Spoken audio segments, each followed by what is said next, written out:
Today we're going to start with our counter-rotating project for the Tigercat and actually for the A26, but I wanted to show a couple of things that we got in the meantime from Bernie Trent. Some nice pictures of the Goodyear blimp. He sent me one of his club newsletters. That's a nice newsletter that he's got. And we swap stuff back and forth all the time. This is a Richard Matthews, Dick Mathis design. I'm sure is going to make Les crazy, a Sky Raider. Les is itching to get going on a Sky Raider. We're all itching to get ready with our buildings. And just some of the pictures that are in their club newsletter. Dave Ray's in the Sheik's Hurricane. We really like this plane too. We have that on the Brodak videos. And one of the photos from Brodak's I don't think anybody will ever forget. Now, because if you remember on the last tape, I got a snow cone machine. I'm trying to pressure John into getting a snow cone machine so we can have snow cones out at Brodak's next year. I'm not sure that's going to happen. We love twins and the sounds they make. Boy, don't we all love twins. Part of a popular science magazine. It's got a nice article about Reno. And some nice pictures here, in fact.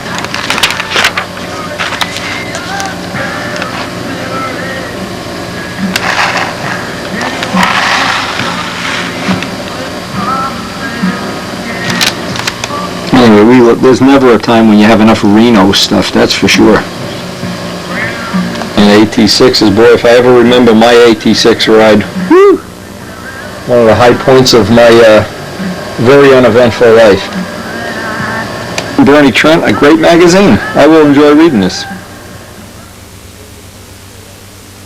From Bernie Trent, too. And I never saw this before. It's a mini cut-off saw. Perfect cuts in a tenth the time. Cuts are smooth. Includes one high-speed blade. Yada, yada, yada, yada. And like I said, Bernie and I are always swapping stuff. Look at this little blade. Ooh.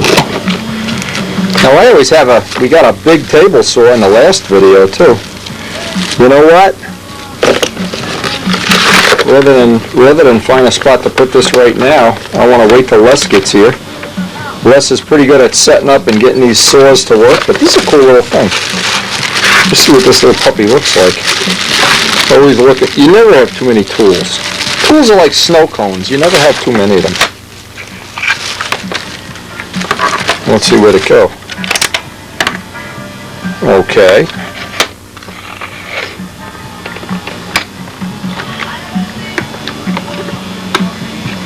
We'll have to get less busy setting this up. I can see this requires some setup. But anyway, that's a nice little tool.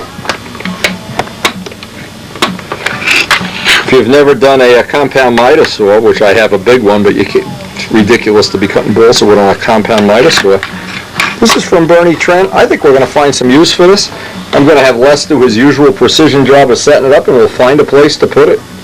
That's certainly going to add a nice dimension to our building on the Tigercat project. So the real purpose of this video is going to be to, to try to develop a set of counter-rotating props. And I just, as I always do, I try to look at some of the Tigercat pictures. We got these from Rich Oliver. It's such a sleek, beautiful plane. We've had, in the time since the last time we shot video, we've had some really exciting ideas. We found out that we can get match sets of APC props, but they're 6 inches of pitch. We also found that on Zinger, you can get 3-blade Zingers, 11/4s reverse pitch. They didn't have any in stock, so we have those on back order. And as you can imagine, everybody deals with modeling and how it affects their life a little different.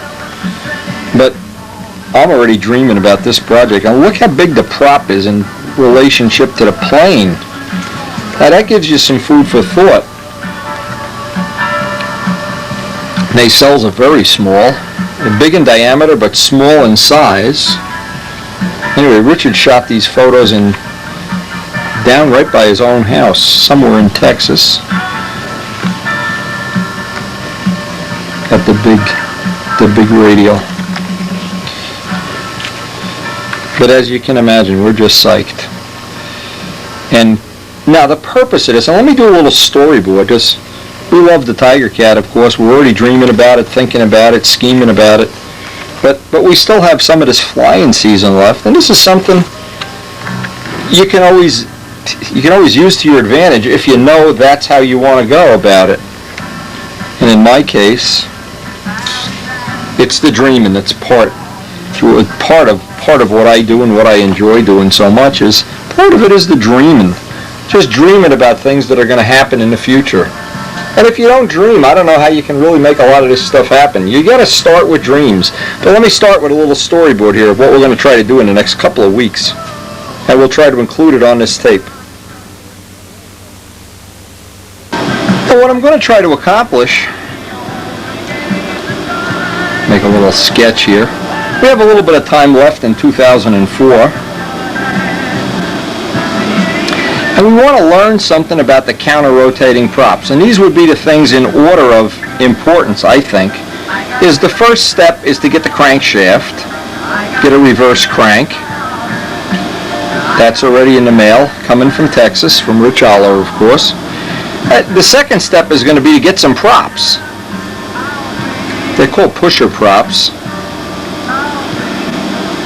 Now the ones we've ordered are APC 11.6, and that's a match set. Zinger makes 11.5s, which I think are going to have more realistic pitch, a match set. And of course what we want to do is we've already carved, and we're going to carve another one in fact, a reverse image of one blade. Once we know which one of these is going to be an appropriate choice, we will take one blade and try to then make a mold for one blade, so we have three identical blades. These will be pusher blades, and then make a mold for a three-bladed prop, which we haven't done on video in a long time, since we did the five-bladed props.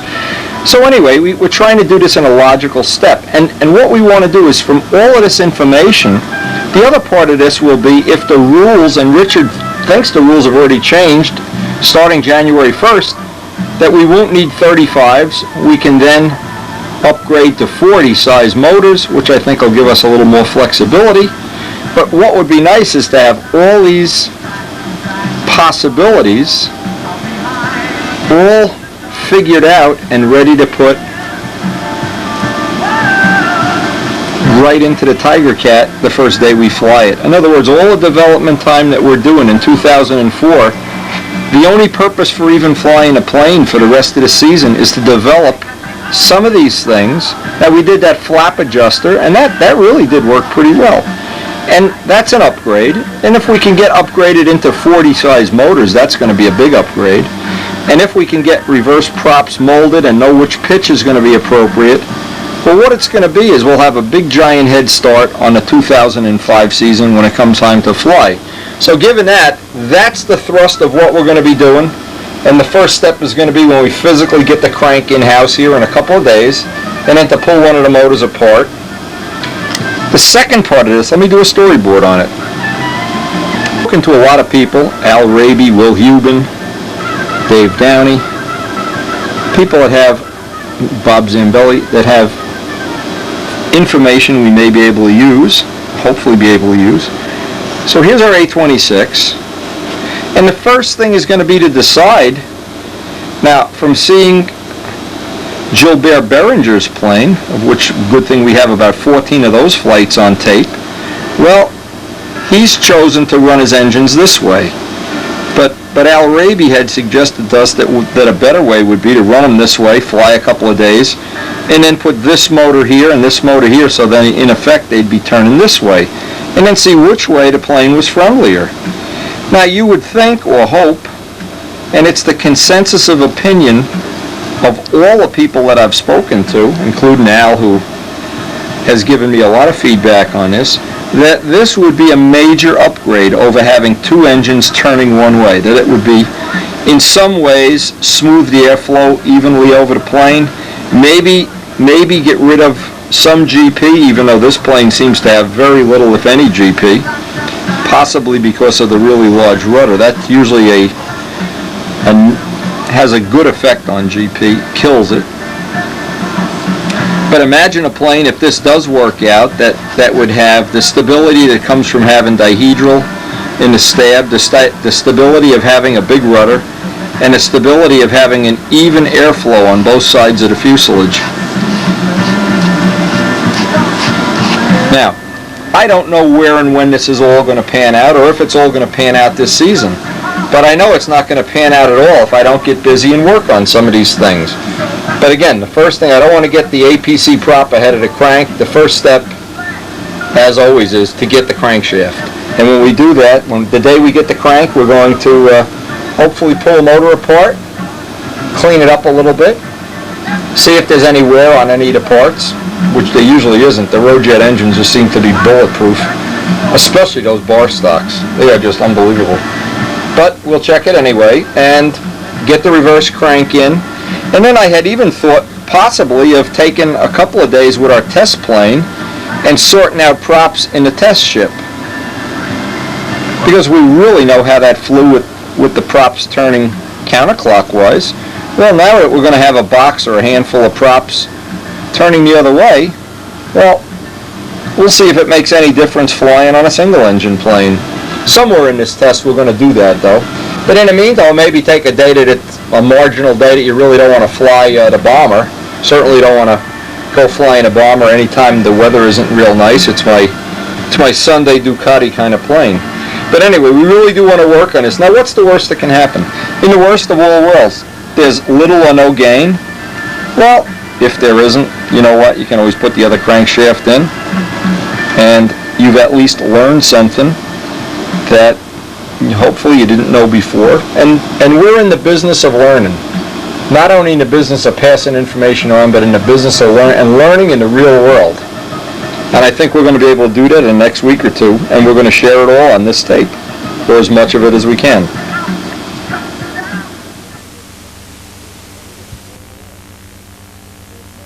Today we got our crankshaft from Dub, and you can see how he identifies it as a R, it's a reverse turning crankshaft. The way you know it's a reverse turning crankshaft, look at where the pin is, and they machine it 45 degrees on this side instead of 45 degrees on this side.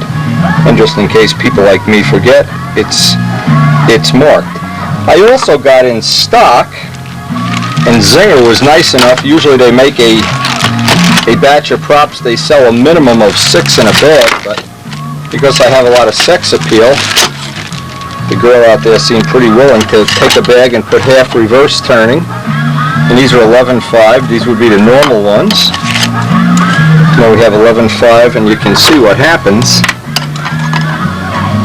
The reverse ones go in that direction. So we have 3 of each to carve and cut and play with as we get ready to test this. And they're predicting some real nice weather, so what I'm going to try to do is get one more day of flying on the old props, because I have some APCs coming. I don't want to go out to the field with only one set of props.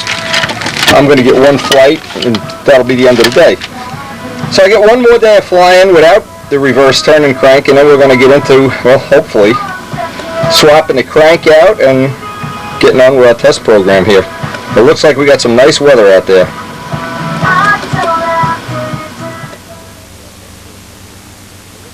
Now, in my lifetime, and I'm going to be 59 later this week, I've had a lot of things, a lot of curveballs come my way, things that unexpectedly made for a turn in the road. Today, Rich Jacobone and I were out at the flying field. We were getting ready to test. This was actually going to be the last day of testing on our motors, where both motors turn the same way. Rich had to get up and leave, and it was getting just a day I just wanted to stay at the field. And we've always had geese and birds flying over that field. And today we had one fly into the outer nacelle. Now, the bad news is, the really bad news, I killed a bird and I feel terrible about it. The second bad news, this is really going to set our program back. I think I've already made one of these already. But now, luckily, I do have patterns for everything. Mike Costello actually has them. In fact, let me get the phone. We have patterns for everything, so this may not be as bad as it looks. Hey, while I was on the phone, I got to clean up these pieces. Anyway, one thing I noticed, I always tell people, you have some kind of a crash, some kind of an event, save the pieces. Now, this plane obviously is never going to win the concourse again. We're done. And it was nice that we did win. We'll always remember it as a concourse winner. But one of the things it could serve, and I don't want to make this decision today. This is the point that I always make to people. Save the pieces, put them in a box or a bag. Rich has a Stuka that needs a big repair. And as an example, you see all this damage to the outer wing, all of these shotgun holes and all of these pieces missing. And I think I have most of the pieces though. And what it let me know is that my motor mount system, that let go and hopefully didn't do any more damage. But maybe in the future we need to change something here. We're going to look around at it. All of the places where I would have expected to have total damage, it looks like it survived pretty well. The motor mounts, actually except for where the bolt holes are, survived pretty well. And it may be that this is not as bad, that a week from now when I look at it I won't be all disgusted and frustrated, but right now I'm pretty disgusted, let me tell you. I'm laughing, but I'm crying. But what I feel the worst about is that there's a bird. Well, he's dead, and it's just like when you run over an animal. You run over a baby rabbit or a raccoon or something, you really feel terrible when you feel that thump, and I've done that already. Now, it looks like, just to analyze, make a little thing up, if this same damage had happened to the inner wing, I would have abandoned this job. And the simple reason is, a repair like this is going to add 2, 3, 4 ounces to the plane. The only issue that I have to really even worry about here is all of this weight will be on the outside. And I've gotten rid of most of the blood and feathers here, but what happened here, of course, this really took a beating after it. You wouldn't believe what. I wish I had the camera running, in fact. I don't really wish. I'm kind of glad I didn't have a camera runner. I'm glad the other people that were in the park were just shocked. There were 2 people in the park, a jogger and somebody just sitting there, and they thought it was part of a normal flight, I guess. I don't know, but I still feel terrible about the bird, of course. Anyway, what I'm going to do is put this aside for a couple of days and fly Miss Ashley and just kind of cool it for a couple of days and then think about what I want to do. Always best to just think it through. There's no rush. And of course, one of the choices we have, we can make that decision tonight, tomorrow. We can put the motors, the counter-rotating set of motors into the B-25 and use that for the rest of the season. But in the meantime, we have Miss Ashley, we have the Typhoon. We have a lot of other things to, always good to have a couple extra planes in the Air Force. And I wouldn't want to rush this because one of the things that I could be doing here, and I'll talk to Les and a couple other people, one of the options that we have right now is to turn this into what amounts to be a test plane, where we're going to be able to test motors and test props, and in the next year we hope it's going to be official that we can use 40s and we really could use a test plane. That was nice to see our carbon tank. There's no damage at all to the carbon tank. There isn't an issue with it at all, then we got some fuel on it. But the motor, it looks like Scott Dinger is going to be making another header. Bent the header up, bent the needle valve, and that's the last of the long needle valves I have. So sometimes it's a little item like that just makes you crazy. Oh, as I'm doing this, I see the A26 go by at appearance judging when it was intact. And believe it or not, now we're in the middle of August already, and I never got my concourse prop yet. It's actually down in Philadelphia. One of the guys from the Philly Club got it. So anyway, this is add my name to the list of people this year that have lost planes. Ted Fancher, of course, Paul Walker, now me, among other people. It's not a pleasant day, but like when Ken Tyser crashed his plane at the Nats, and basically his was just a fly into the ground crash. Had I flown into the ground, I think it just would have wiped the whole plane out. But I'll take a couple of days off and think about this and come back to it. And, well, I'm not sure what we're going to do, but we're certainly not going to give up. One of the things after a crash is always just look at the brightest side of all. We do have other planes. And I think, well, it's hard to say it right now, I think we will be able to, in some way, that we haven't seen the last flight of the A-26.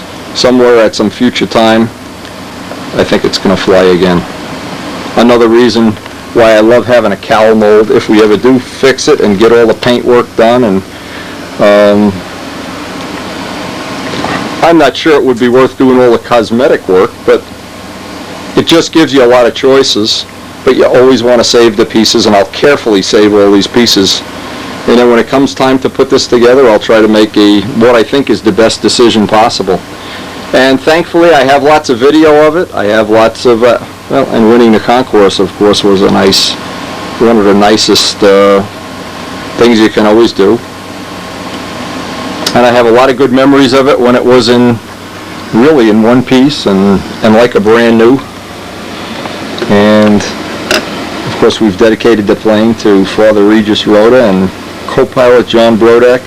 So we hopefully are going to get to see it fly again at some future far-off time.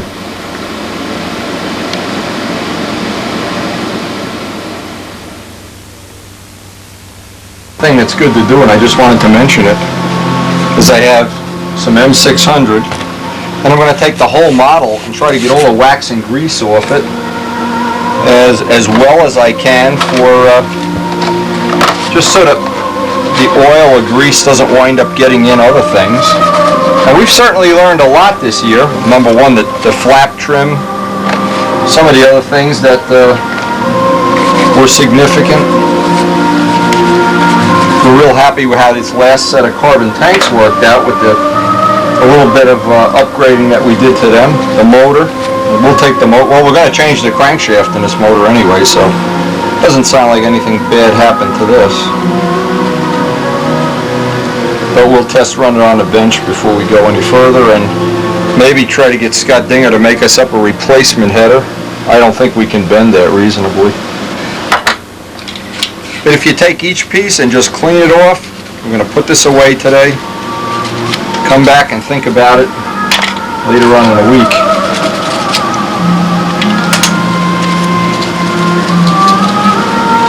Actually, not funny, but after looking this over, I actually have the parts of the motor mounts that I probably could put back. Probably could put those right back in place. Make some kind of a crutch. I don't know, that's going to take some thinking about what I want to do with that. The header and needle valve are all bent too. But it's the life we've chosen, and this is part of it. And if you have trouble with this part, maybe golf is the answer.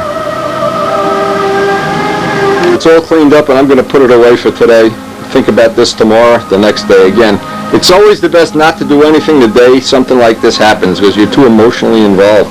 Just clean it up, put it away, and live to fight another day. What I did, I cleaned up the motor, made sure I don't have any problems with it, took the header off, just took it out on our test bench outside and let it run for a tank of fuel. So apparently there's no damage at all to the engine. And so this engine will be ready to replace the crankshaft, and as soon as time permits, again, I'm doing this piecemeal one day at a time, but I guess the first thing would be to establish that we have an engine, because the only engine that we can run with a reverse crankshaft is the bar stock Rojet. The mag jets don't have the availability, or they have to be specially made of reverse turning cranks. I don't know that they even are available. But for the time being, Rich Oliver and Deb, of course, have helped us with this project, and we want to, I guess we could do it today, but we're just running out of time today. This is one of those long days. I guess I got to think about getting another header from Scott, or modifying that one, or seeing what's going to happen to that header. That's the next thing before I start gluing wood parts together. But these engines have been so good. This is one of the bright spots of this whole program. One of the really consistent parts of it has been these motors.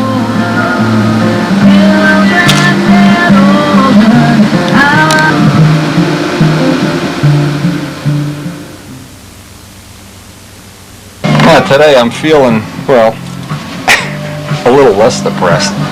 I really didn't sleep much last night thinking about what I want to do here. But there's a philosophy I have that if you're doing this complex of a repair, you got to start somewhere, and you basically have to, even a long journey, you've got to start with one little thing. Now, what I decided to do, I tried to get Les to come over today, but he's busy. Didn't know if he could show up. Maybe he can. And I want to join this wing panel. Now, it won't be a structural joint, but it'll be more like just to get it in place so I can work on the alignment next. And what I thought about doing was, and I know I can't do it, is doing this all in one step. Now, luckily, I have ink lines that'll line up that'll tell me when this is correct. Let me show this. This is pretty this is the kind of thing. What I'll try to do is glue this edge and just let it sit. Then flip it over and then pull it up and then glue this edge and try to get it to tuck in. I'm not sure I can get this all in one shot like I think I can. The problem is if I'm off on one side, it's really going to be a problem because we're going through double layers of tissue and fiberglass there. That was fiberglassed out there. Now what I have is only the top joint. I want to make sure it's cured. Let the heat set it up a little while. Then I'll flip it over. Now what's great about having all these ink lines is I can line up ink lines. Yeah, that's starting to set up nice. But I can still do this and get epoxy in there and then bring that down. And then obviously the next step is going to be to really put some fiberglass on this so that this is rigid. Maybe 3 layers of fiberglass on here. Boy, that really, see what happened, the impact probably was on this nacelle and it just tore it back. Now, you think of how stupid this is. If the bird had hit the nose, he probably just would have, it's a smooth, just not glanced off. He probably hit the prop and the prop had such a shearing force because there were feathers everywhere. It was a disgusting mess. Oh. Okay, so we got half of this, not half, but one side of this done. Now I'm going to flip it. In fact, that's probably solid enough. I can flip it now and then work the other side. But on the bottom, you can see it's just enough of a gap. I can get my epoxy down in there. And then what I'll try to do is get the ink lines to all line up, maneuver it around, and hold it in place for 10 minutes or so, and get that lined up. Now what that's going to do at least is just giving. Now you would think it might be easier to just take the wing out of the fuselage, but I decided if I do it this way, I can kind of look and see that things are lining up a little bit better. It's more of a convenience thing than anything else. The next step is going to be to get that bottom seam, and then again, what I'd try to do is get all of the mechanical parts of the repair done and then fly the plane before I spend any time sanding and painting and doing cosmetic work on this, because a lot of times you do this, the repair, and then it breaks somewhere in here where you didn't see the crash, where you didn't see the damage. In here, I don't know, the foam wing looks like it just ripped, and from hitting this, it pushed the wing back. It looks like that's the impact that it had. But boy, what a mess. Boy, one time I don't have the video camera running too. Now I'm going to mix up some epoxy and get it nice and thin so I can get it down in that crack.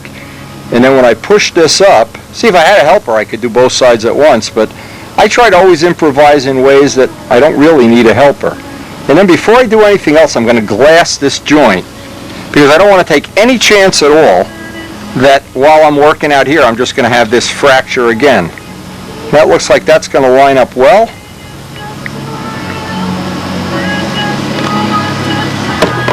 I have plenty of epoxy mixed here, a lot more than I'll need.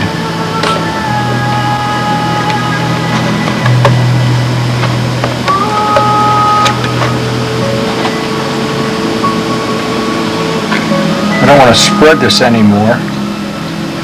And again, if you have a helper, it's nice, but it's always nice to know that you can do things with a minimum of help or no help at all sometimes. The first thing is just to load that up. This is the area where it's going to be most vulnerable, up in the middle here. Now, let me get a clean towel. As I squeeze that, the epoxy will come out.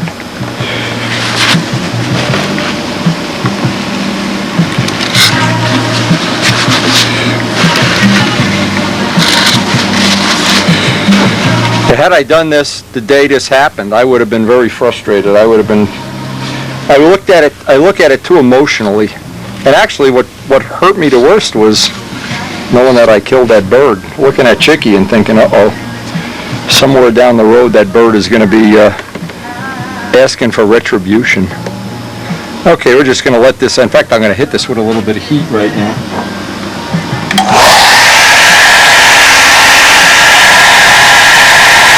Don't have to worry about burning the paint, that's for sure. And then the next step, and maybe I can even get this done today once this dries up, next step is definitely going to be get some fiberglass cloth over that. Maybe some half-ounce cloth. And I can hold this up. Even though we're going to sand that, just get the extra goop off of it. Now the next step is this piece. Looks like we can get this in here the same way with a little bit of epoxy if we're lucky. We'll be able to fit that right in. You can see what it actually is. It's becoming a jigsaw puzzle. Then I'm going to look for this piece. And one by one, just get all these pieces in, and then I want to try to glass this. Now one of the things I find is when you get to parts like this and you're doing what I'll call jigsaw puzzle work, sometimes you get the parts that fit so tight you can't even see the seam. Sometimes they don't fit hardly at all. But you can't get too concerned with it because this is all going to wind up getting glassed. It's all going to wind up getting repainted. And I thought of, because I'm so good at doing this and I don't want to be, one of the things I realized I could probably do here is somewhere down the road put invasion stripes on this wing as a way of hiding this. Maybe we could think about doing that. First thing, we want to get all these pieces in here.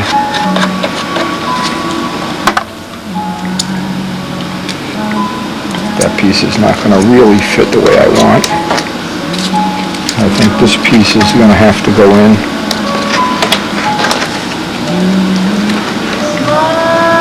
But boy, the day you have one of these, let's call them accidents, for lack of a better word, you really put your sense of humor to the test.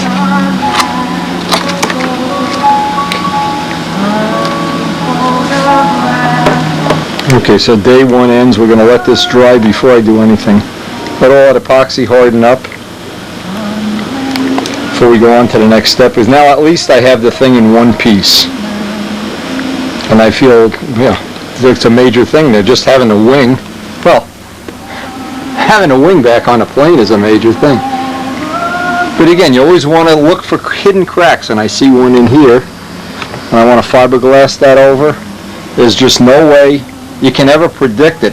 And that's why it's always a great idea to do all the engineering work like this, and when you're all done, and again, I was thinking of invasion stripes, or I could just take the wing out of the fuselage and at some point in time refinish this whole panel.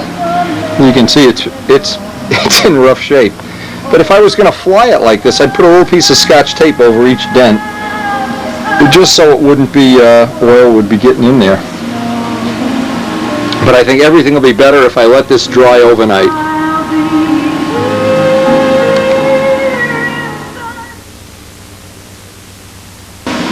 Now today I meticulously made a jigsaw puzzle out of putting this crutch back as much as I could. But some of the parts, boy, doesn't take long and the phone starts ringing. Some of these parts are going to have doublers made for them. Let me get the phone.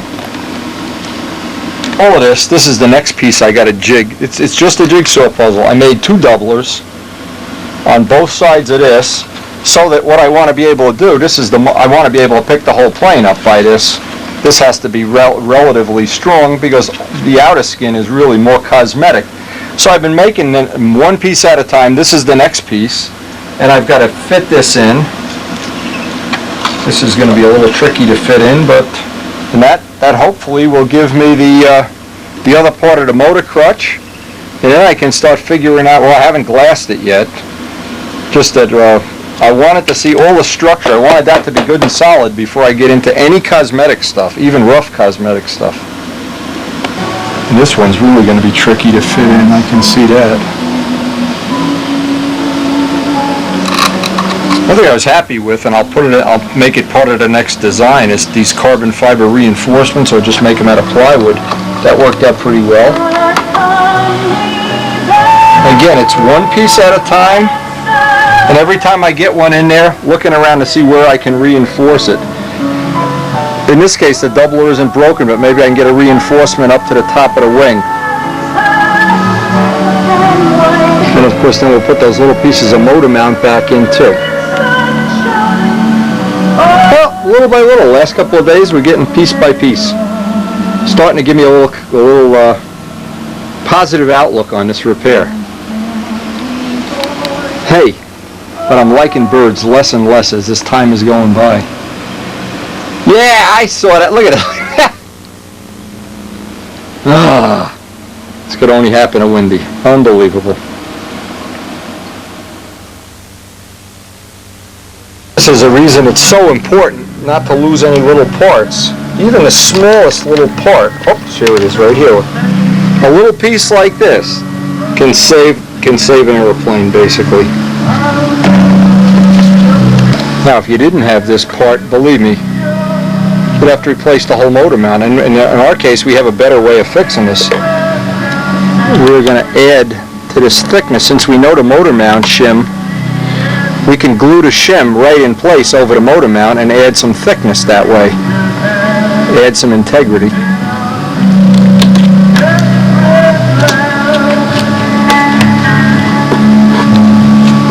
Yeah, it's starting to shape up. We're going to be into this it's going to be the third day of fooling around, but it's just a big jigsaw puzzle.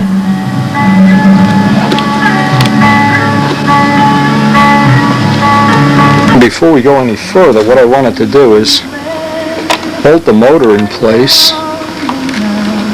In fact, I want to get the blind nuts in here. Line this up so I can use the motor itself as a guide.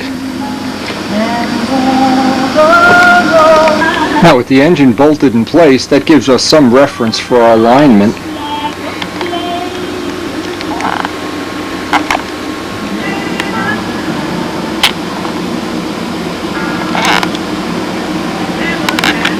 Now, that motor being in place is going to be a big help on some of the alignment issues that we have to deal with. That's actually had a great idea. He's going to try to stop by tomorrow to be of assistance, but in the meantime, he says, you know, over the winter, since we have templates for this wing, actually we have a spare wing. One of the things we could do, we've wanted to make a wing with less dihedral. And maybe this will give us a chance, because again, one of the advantages of take-apart planes, a big advantage, we can take this wing out, build another wing with two nacelles, and pretty much salvage all the time we have in the fuselage, and knowing that we have a straight alignment of things, that gives us another possibility.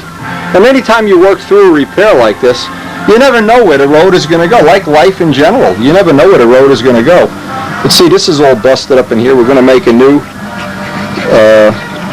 part for in there. I'm going to cut that all out, make a new part, and then start trying to fit these pieces around here and see how many we're missing. I don't know how many we're missing, but it's a giant jigsaw, and it takes time. Every one of these parts takes some time. Having a motor in place now is hopefully going to give me some alignment. Like right here, I'm missing a piece, so I'm going to make a piece to connect that. I need to connect all the dots.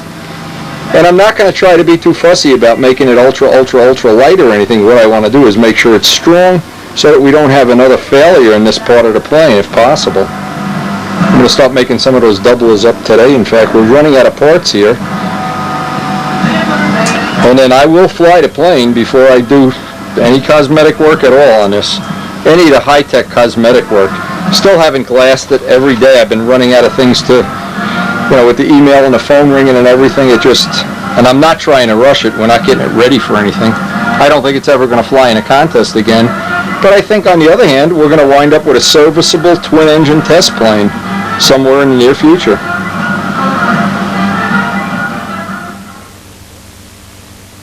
ever flies again, when it flies again, when that landing gear break ground, there'll be a tear in my eye that we got it back into the air. But that's a long ways away. Of course, this next piece is really more cosmetic than anything. I'm just trying to get the pieces in shape.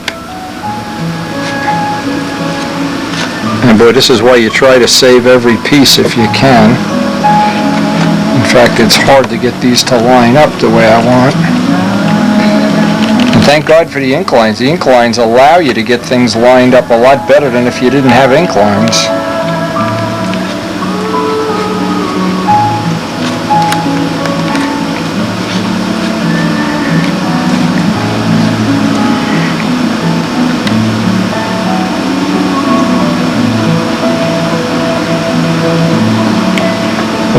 This is all just basic.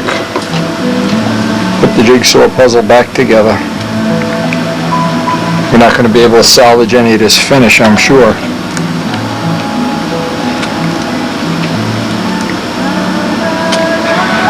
And any piece I can put in, I can try to go around this now because I have this, the motor's holding that all together nice and solid.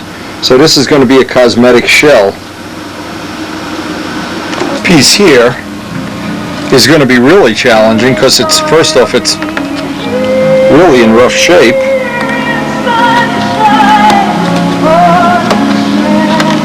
However, we're just trying to make a cosmetic shell here, not trying to do anything that's going to amount to structure here.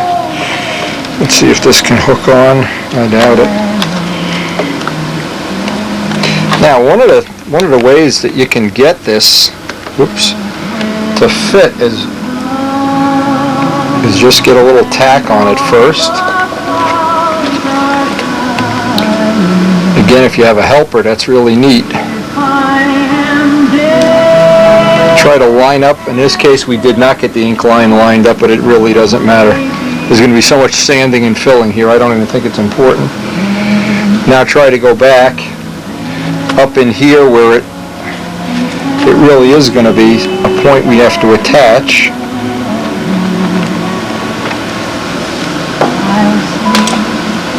And take either a Q-tip or a paper towel and just let that attach itself.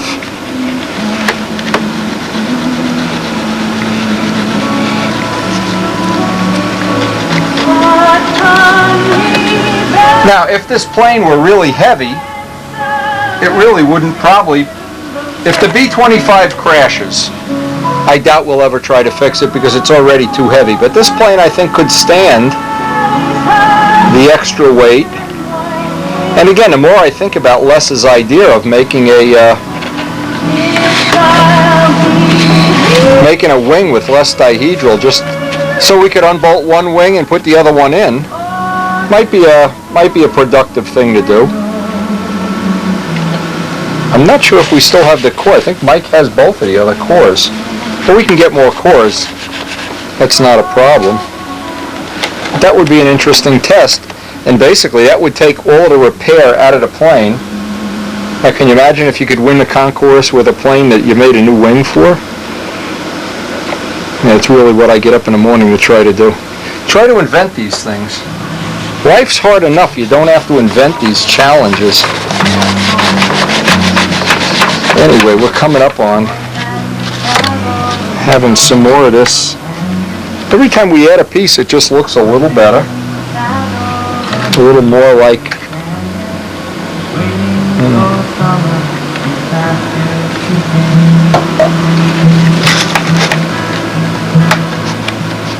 But remember, this is, I've heard of people, I haven't done it in a while, but I've heard of people that have done all the cosmetic work, and 100 hours of cosmetic work to get a plane that was repaired, only to find out that something inside the plane had broken or folded or something. And so we want to, before we do any cosmetic repair, make this structurally okay. For sure structurally okay. Take it out and fly it on the windiest day possible.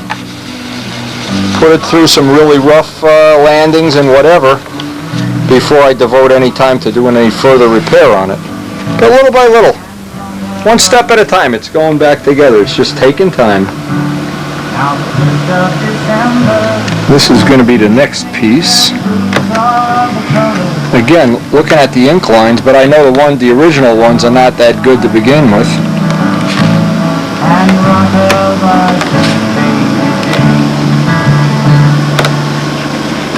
Yeah, we're not going to get the inclines line. Yeah, maybe.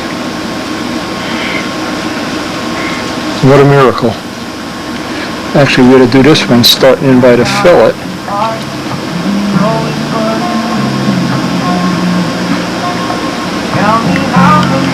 Now, this part of the repair, we don't have to be too fancy, believe it or not. Once this is sanded out, all of these joints will sand right out. And the glassing is done. I was going to glass the wing the other day and I just ran out of time, but I've been trying to work on this a couple hours every night. So our counter-rotating prop thing turns into an adventure. Now luckily from this point I can turn this over and run some glue inside, firm this up, which would be nice, because we're not going to have, some of the formers are not going to be, I don't have them anyway. Anyway, pulverized. I can get in here and just get glue to run down on the skins, strengthen up some of these repair joints that I had to make. Now, if we could only find this piece, I think we are missing one piece. That's going to be a problem, but we're going to start working. Always work from the edges, just like you're putting a puzzle together. Work from the edges to the middle. I know by now you're probably amazed that this is back in one piece. I'm amazed. This piece obviously is destined to go back here. However, it's already broken, so what we can do here is, see how that's broken? We can repair that before we put the piece back.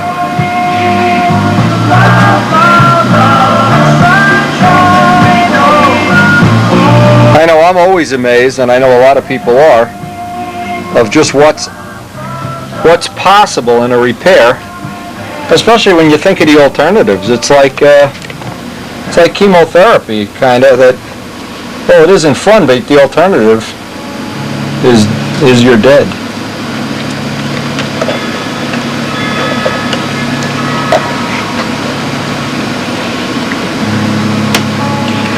And we would really love to see this, even if it's just a test plane, because there's a lot of good memories locked up in this plane, you know. And these planes, they're like little people to me, like little entities or children or whatever they are. And maybe we will treat him to a new wing over the winter. Maybe these last couple of days I've been so depressed. Maybe I shouldn't be so depressed. A piece like this that's in two pieces, and you've got the silk span holding it, you can kind of hold it together. It just makes the repair, once that kicks, now you have one piece to glue in instead of a myriad of pieces. Well, an incline gives you a clue as to where something goes. This I don't have a clue. I'm clueless where this actually should go. But I guess we should just move on to some other part, because believe me, the parts that we're missing, it's going to be a lot of work remanufacturing them. So we'll save this until we figure out where it goes. Now this gives you a tip. This piece was glued on to there, so you would hope, if all else fails, you could get this piece in there. And I can see we're going to be missing a piece. Oh, if you only knew how I hate missing pieces. Whenever you crash, pick up the pieces. Spend as much time, even if you get little, like that little piece is probably going to take me an hour to make later.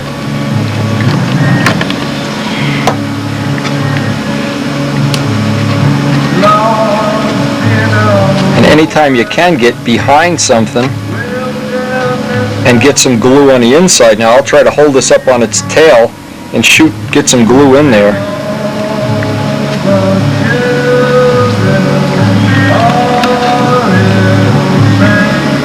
once we start sanding, then all the high spots are going to come up, and we'll still have a lot of work.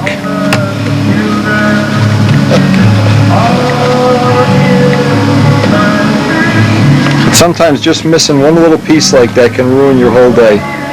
Okay, now to find the piece that goes in here. You believe this? Looks like this might be the piece. Lucky me.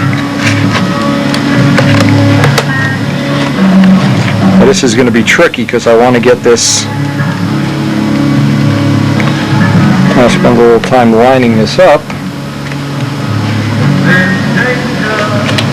You can see is thank God for fiberglass. Okay, looks like we can get that joint.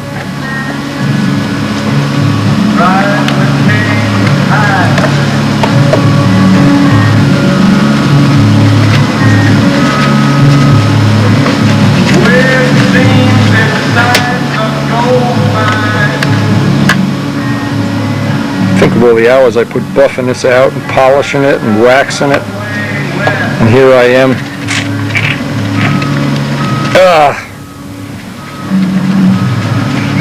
Birds.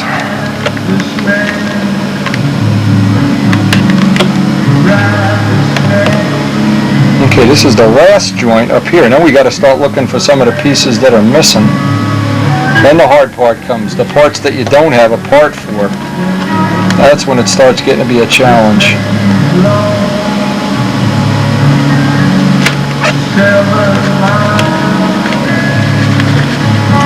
And we are missing, believe it or not, well, this really exploded in midair. I don't know where half of the pieces even wound up, and I spent so much time looking for them. But we are still missing some, as you can see, so. And what else do we have left here? Here's where you go crazy now, trying to figure out where this part goes. Down in here, nope, no shading on it, it can't go there. Mystery part. And we know this piece goes here because it has the tank vent on it. And I see we're missing a piece there. Oh man, this is going to be a pain.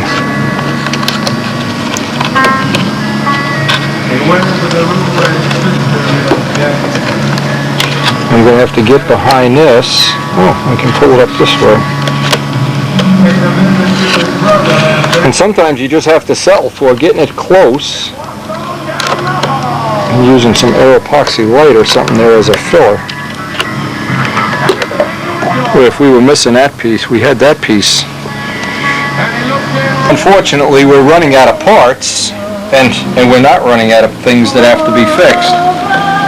So I think what I'm going to do is tomorrow, because it's really getting late here, tomorrow I'm going to demonstrate my amazing way of making plugs or corks to fill in the gaps. But of course, remember, anytime you have a part, you don't have to fill it in. So we are still missing a few. This phone is ringing all day. Can't believe it.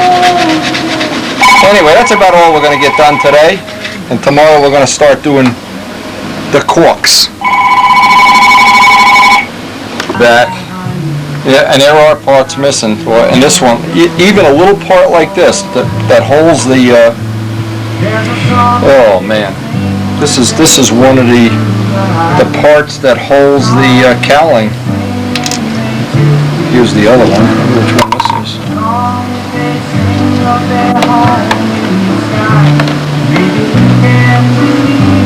This gets more complicated by the minute.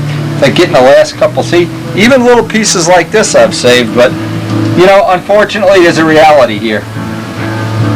We have a lot of plugs left, and I'm going to just finish this up tonight, and tomorrow, again, I'll show the way that in the past I've done plugs, because it's almost always on a repair like this, you almost always have to have plugs. May as well demonstrate it anyway. And we'll pick this up tomorrow.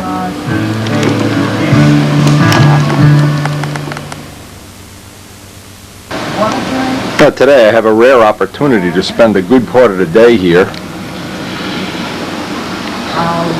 What I'm going to try to do today is fill in all these with new pieces of wood You can see, and I have carefully tried to evaluate how many pieces. I need about 10 pieces altogether.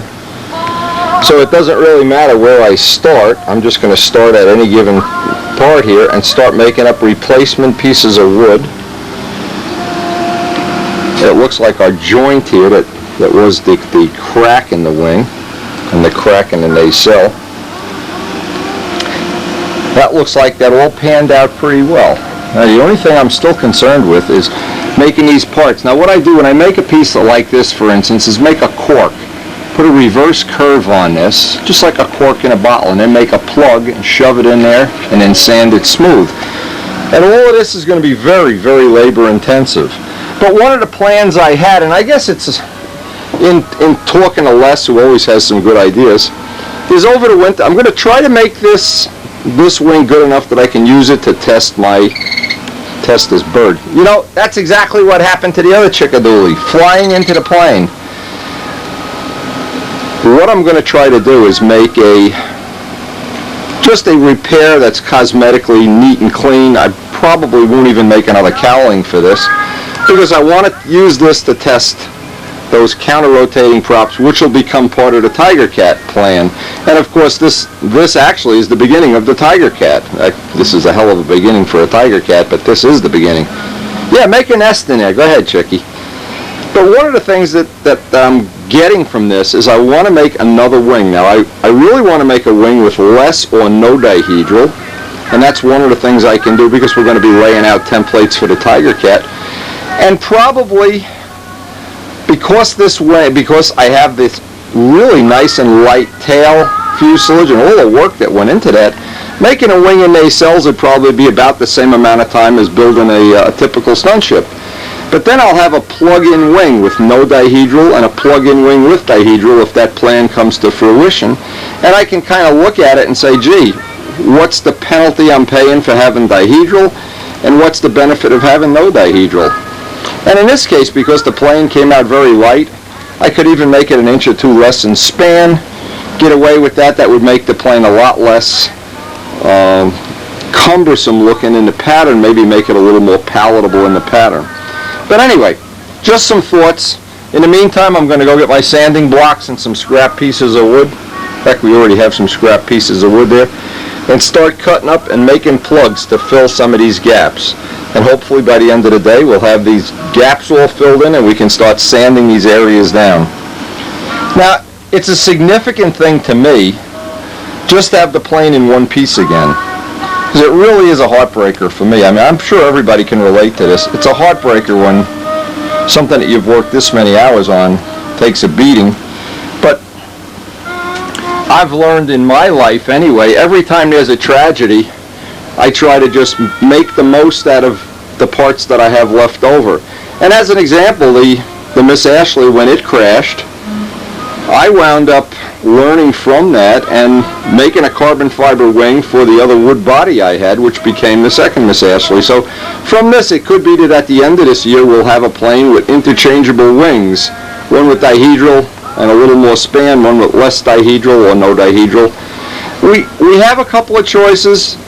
It isn't all bad and no good, but to get in that mental position where you can look at something like this from a positive point of view, it took me a few days, but I'm ready to go to work now. Now I'm mad and I'm ready to go to work.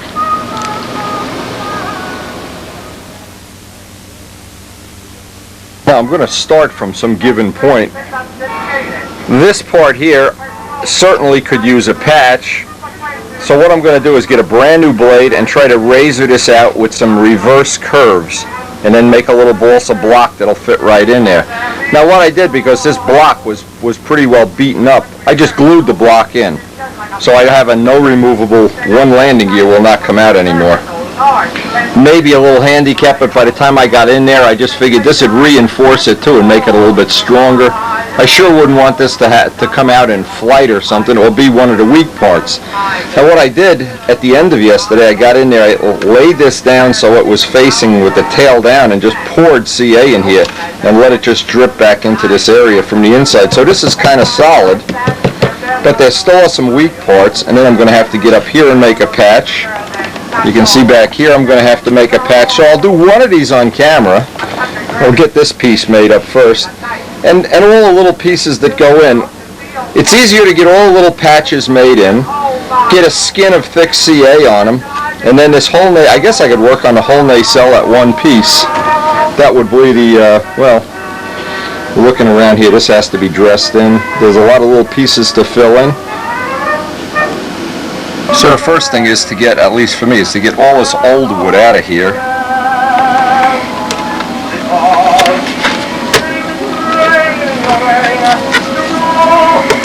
What I want to create is a reverse angle, to some degree anyway,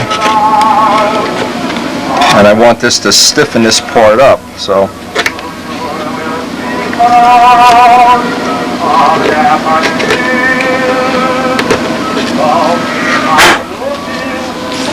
piece of scrap up, and we can get a nice press fit in there actually. Now what I can do is, of course I don't have an appropriate tool here, now we can make just an oversized piece here. But the reason I don't want to make this whole thing in one piece is I want this to stiffen up the gear block, so that's the piece I have to carve out. And I think that'll, once that's in place, that'll stiffen that up real well. Now it's just a question of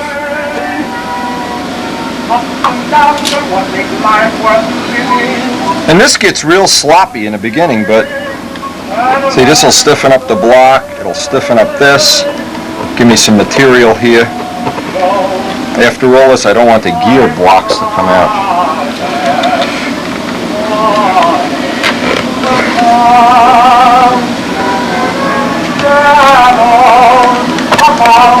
Now that's in there good and solid. Now I can dress it off.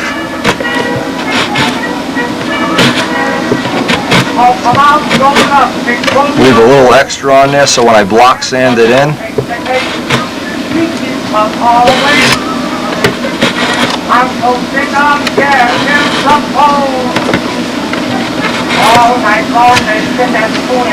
okay, now there was no reason in a piece like this, there's no reason to try to get all these little areas at once. Now I can do the same thing, and I'll do it off camera. Make a little plug for here, here, here, and then this area will be ready to work on once I get these three other little plugs in. The only thing that's real critical here is fill in the gap. You don't have to make fancy joints. And use real punk soft wood. It just conforms to the shape better. In that case, that'll stick right in there. And it can all be brought in, but just fill in the gaps one by one.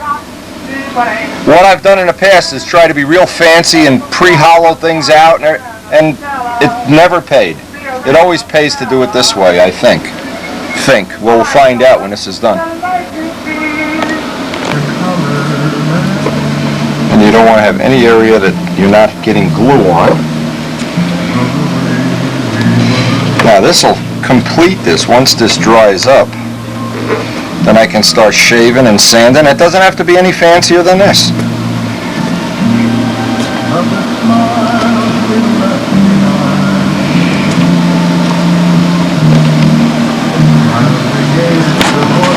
Even this you can take and shave some of this down until we get it down to where it's appropriate to do it with a sanding block. Of course you could pre-cut these parts, you could be a little fancier and cuter, but I've never found being cute and fancy in a repair to be worth it. Just pays to get it filled in, and then if you're going to spend an extra couple of hours, spend it on the cosmetic sand outs. Doing these little parts, you just basically fill in holes with corks. Just like a cork, I should say cork, not cork. See, cork would be what you say if you live in Jersey, like Toitle. You're watching too many soprano issues here. Okay, we got that almost down flat now. Now once that's down in place,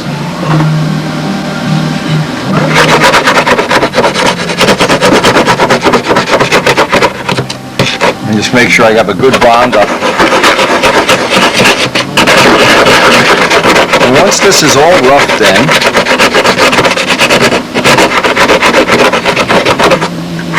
And I can move to the smooth side of the carbide block.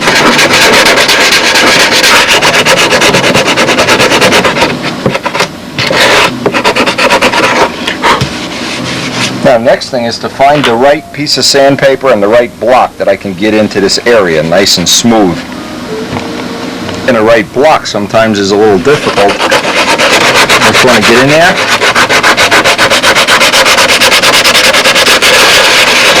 Again, I'm not trying to make this ultra fancy right now, rather make it as strong as I can. And because I have about 8 or 10 of these to do, I'd like to get them all done today if I can. Now, once it's to that point, and this is the trick. Now, I'll probably only do this once on video, just so you can see.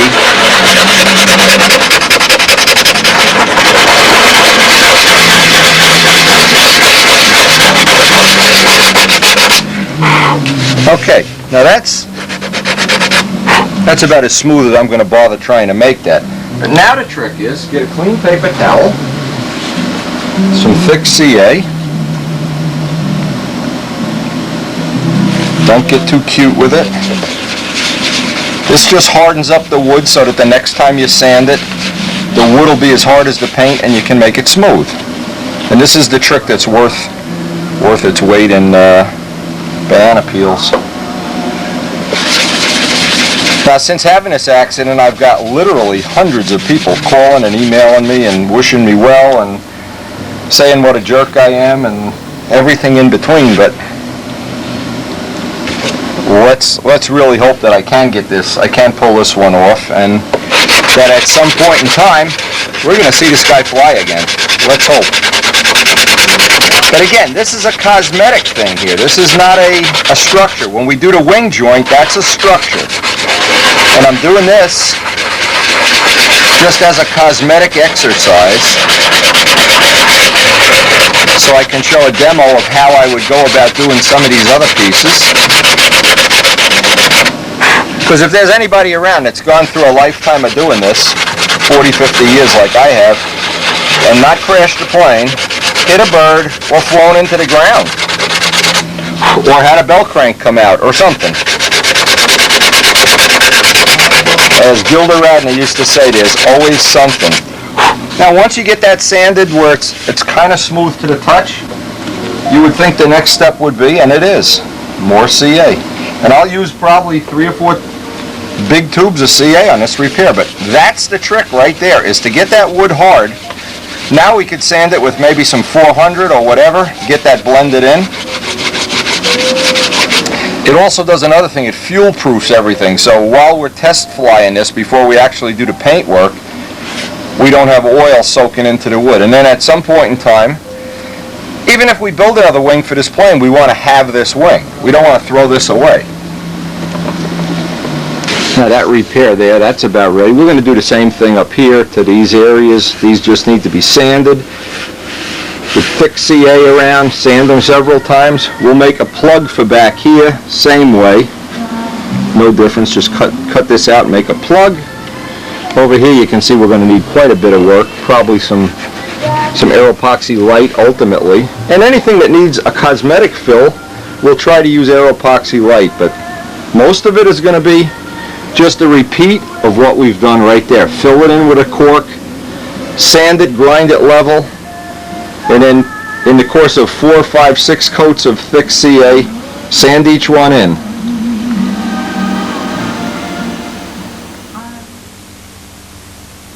One spot, I put a little bit of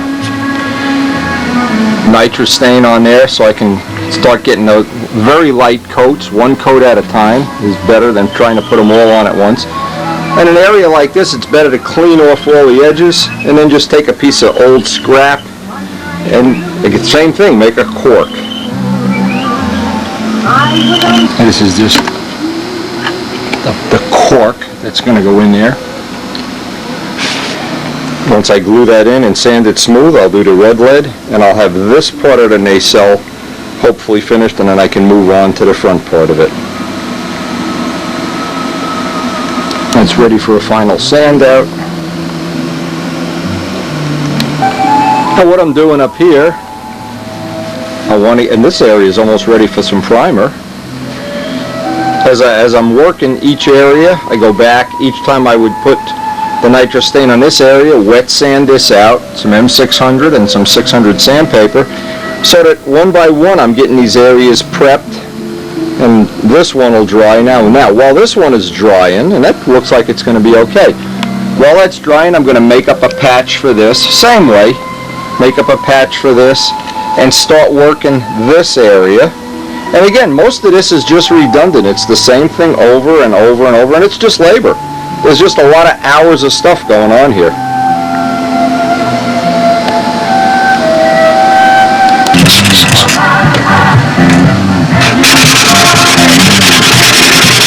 Now, it's always better to do this in thin layers. I put a layer on about every 15 minutes or so. This is about the third or fourth layer. Use a rubber block until you have it smooth.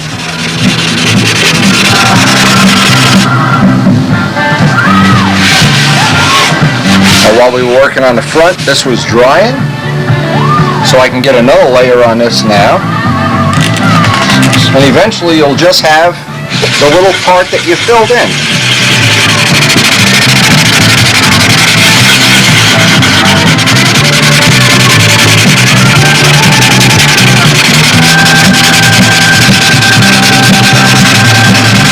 Thin layers, sand each layer with a block.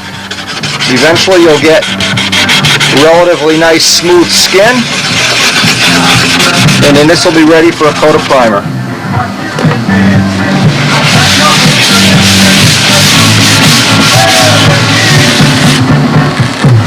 Area sanded in, and now the next thing is to straighten this piece out and put a plug right in there. Oh, little by little it's coming along. And I just wound up filling this, and you can see with just scrap pieces. Once that's done, then I'm going to work the other side. This side's looking almost complete, and we're going to work our way over to that side. When you do a job like this, it's good to work from one end to the other, or in some predictable pattern, whether it's back to back, side to side. In this case, I wanted to do all the bottom of the nacelle, flip it over, clean up the mess we got on the floor, and that'll probably be it for today. If I can get the bottom done today, and tomorrow I get the top done, we're ready to start painting it by the weekend.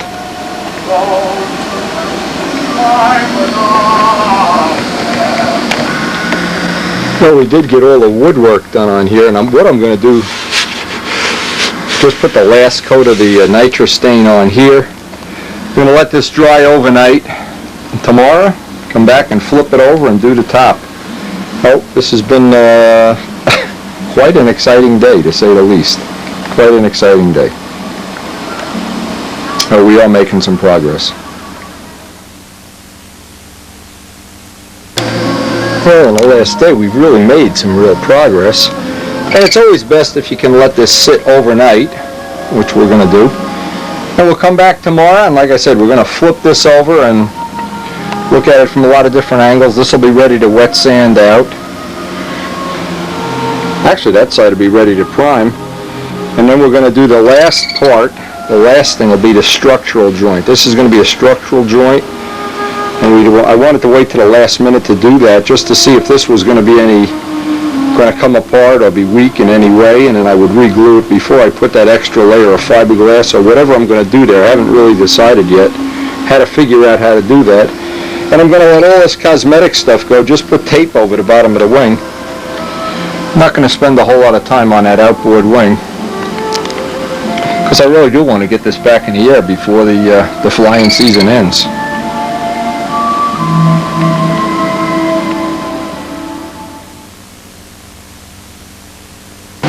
At least now with that much of the repair done, Chicky has a place to perch at night. Anyway, we'll be back on working on this tomorrow.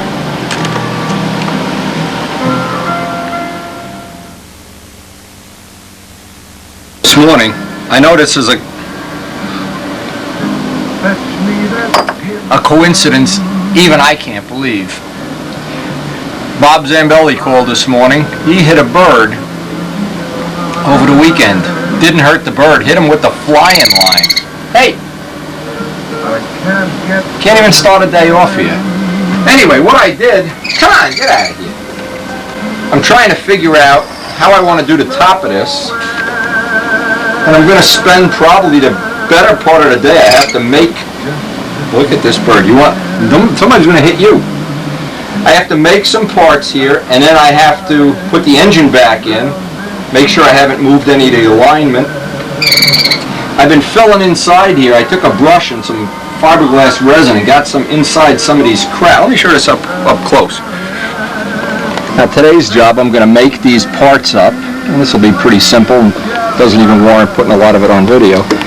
Make all these little replacement parts and then sand out all these cracks. And my goal would be today to try to get the whole nacelle final sanded. And then either the last thing of the day or tomorrow, the structural part of the crack of the wing. And I guess at the end of those days, we'd be pretty much ready to figure out how much time we want to put into cosmetics here before we can get back out and fly it. And possibly make up another cowl. I'm not real worried about having this, because this will be the engine where the props rotate in this direction. And really the whole reason for doing this, and for doing it as quick as I am, otherwise I just would have put this away for a winter day, is because we still have some flying season left. And I still want to work on the whole idea of this. This was going to be a dedicated video for counter-rotating props. Turns out to be a dedicated video for repairing the plane, one way or another. One thing that may be a good tip, while I'm working on this on the table, since I'm going to be working on this nacelle, I want this solid. And in the past what I've done is, without having these little blocks that I keep, just to keep it from rolling off the table, I wind up taping them down, because I'm going to be doing a lot of heavy carving and sanding and working on that part. But that's a good little trick. That's a good little trick you might even want to use in some other application. But every day it gets a little bit more like, well, you can imagine, the day this happens, you know, well, I don't even want to think about it. Yeah. So between me and Zambell, I heard Bob Whiteley hit a plane 2 years ago, and he hit it with a twin-engine plane that destroyed the plane. I remember right, that was in one of the old stunt newses. Anyway, we got to get busy here. We got to fill in all these gaps. It's only a matter of time now. Getting this, we're closing in on having these nacelles finished. I hope by the end of this day we'll have these all sanded out. It's coming little by little. It would go a lot quicker if this bird would go somewhere else, like he's just dying to get on camera. Yeah, birds. You'd think I'd be immune, being I'm so nice to this bird, I'd be immune. Or maybe it's the revenge of Chicky, I don't know. Chicky's revenge. A couple of things that I ran into where whenever I find a slight crack, which I did right in the fillet area here, what I do is I sand it and then just run a bead of some thin CA in here, just to try to harden up the wood. In fact, we can put a double bead in there.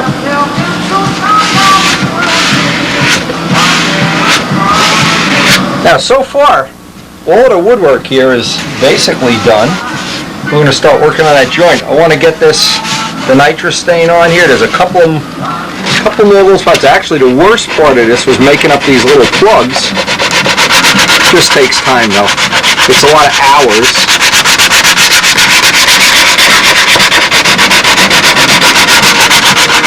And I've used 5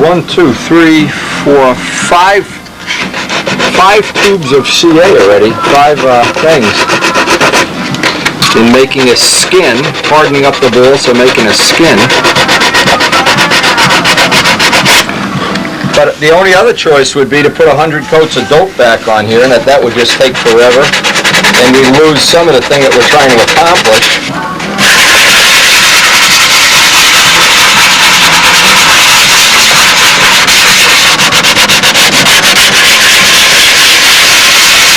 And the more I think about having that second wing for this plane, just one more reason to take apart planes. If this were a one-piece plane, not an option. Or in Kent Tyser's case, he's been thinking about it, and we've been talking about it, just cutting a fuselage off the Strega that he fixed at the Nats on the Nats videos. Even though he fixed it, he's looking to make a brand new body. Well, we'll see in days to come if how that works out for him. But we're actually ready for the nitrostain right now. Actually, this is all we're going to get done today. But we'll get a nice early start tomorrow on working on that wing joint. And it'll be best if this can all dry overnight, of course.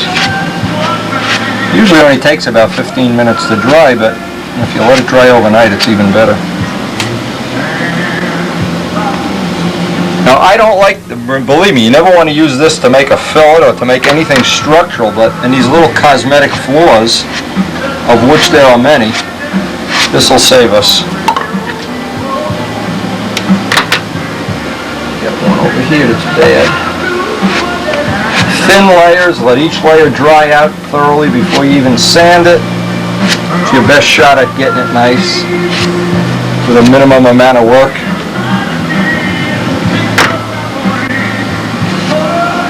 Always feel the little areas with your bare hand. See, I don't want to get any in the fillet if I can help it. This is not structural material. If you make a fillet with this, you almost guarantee you're going to be sorry that you made it.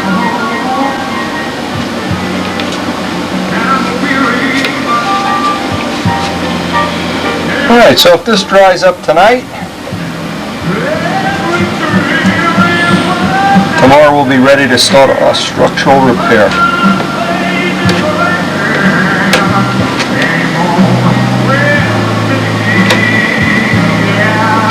And best, of course, to always sand this with M600, and I think 600 paper is good. Getting excited that this is back in one piece.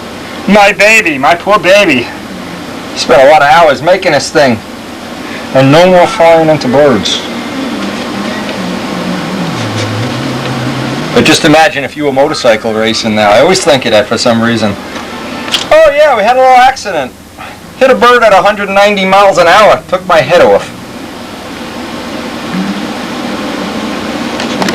Alright, we'll come back and work on this tomorrow and do that structural joint. Actually, I really feel like we're making some progress here. I don't know if you can share the adventure via video or not. Anyway, this Tigercat project has started off. The first Tigercat tape, and we've got a major repair. We haven't even cut a part for the Tigercat yet. Amazing, amazing turns in the road.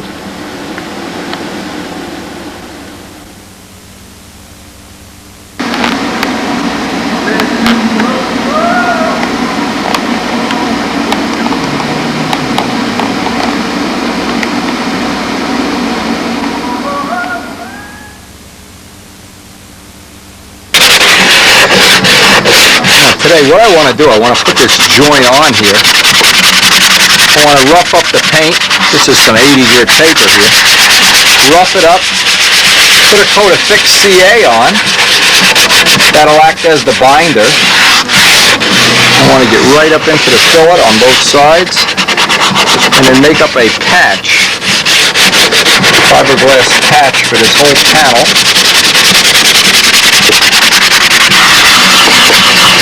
Again, you can't fiberglass over something shiny and bright. Anytime you're using fiberglass, you want it to be rough. Minimum 80 grit paper so you have some scratches so the epoxy can get down in there.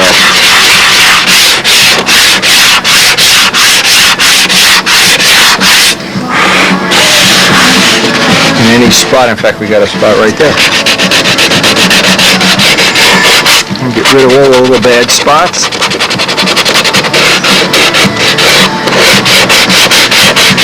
I'm going to do the bottom first so I can get a feel for what technique I want to use here.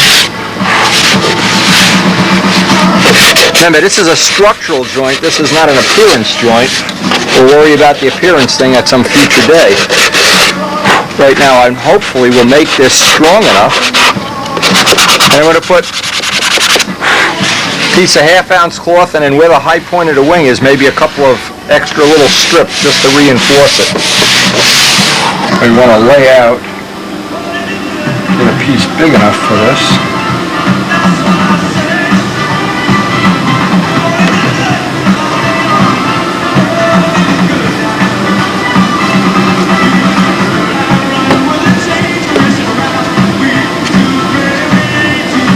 Again, I want to cut all the cloth ahead of time.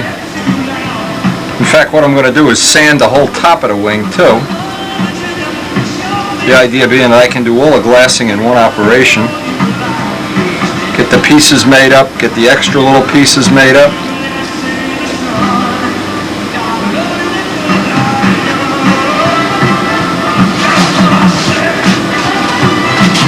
Okay, so I have a little pattern now. Now what I can do is go to the top. I'm going to flip this over, do the top of the wing the same way, and then try to do this whole glassing in one operation. Time on doing this kind of repair, and you get down through into bare wood, I want to seal this up. The thin CA will harden up the wood, then we'll put a couple of coats, maybe 5 coats of thick CA on here and sand each coat. I don't want to have raw wood just with nothing holding it or hardening it up.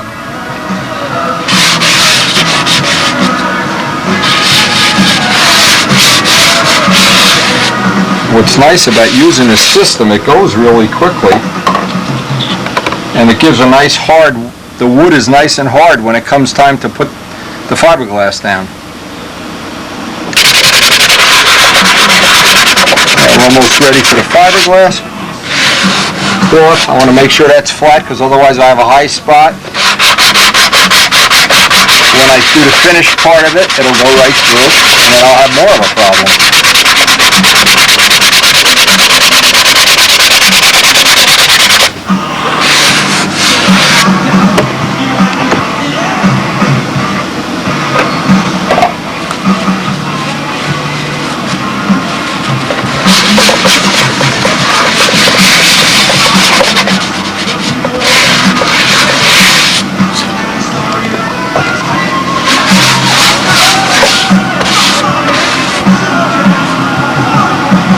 We have all the resin worked in.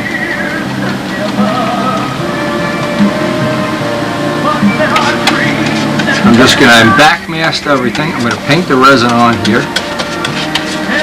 West 105 with the slow hardener. This is going to dry overnight. What I want to do is I want to see if I get any fish eyes, and I've carefully cleaned this with M600.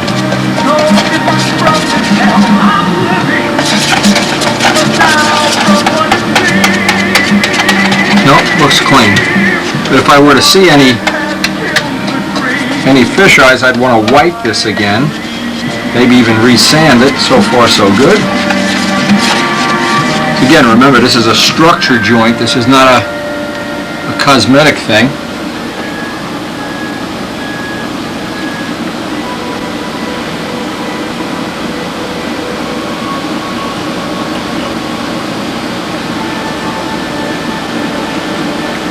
We're going to try to do this in one shot, flip it over, do the top.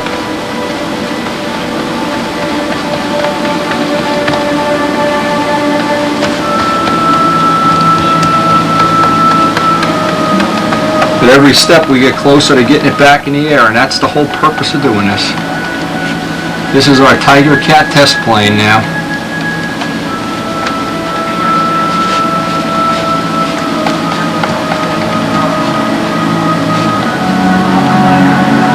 We don't have to make this too fancy. This is going to get sanded out, possibly even double or triple tissued.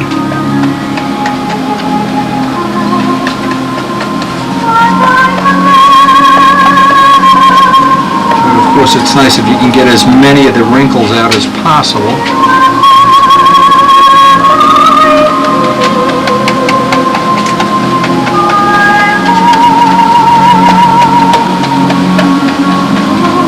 Les even had another idea. I mean, we were talking over many ideas on the phone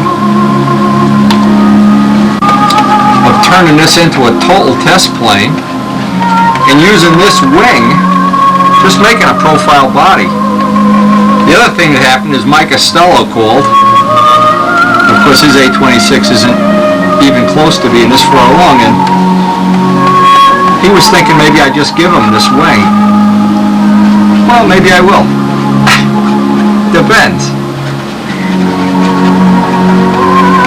So we got a lot of choices. The point is, from a real disastrous thing, we've managed to make, I think, the best of the situation. Now, because what I want to do here, I want to put on the high point. Couple spots here.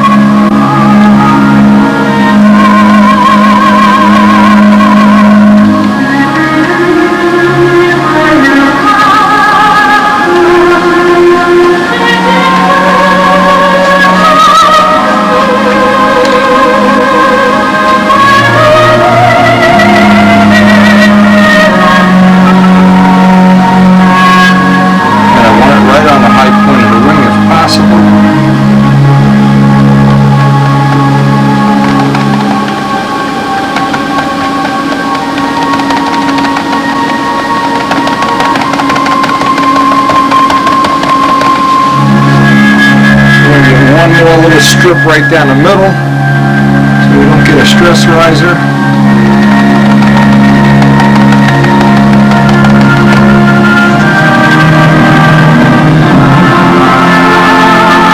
And I'm not trying to squeegee out every little bit of resin here because I'm going to sand this down. I would just rather get a good bond if possible.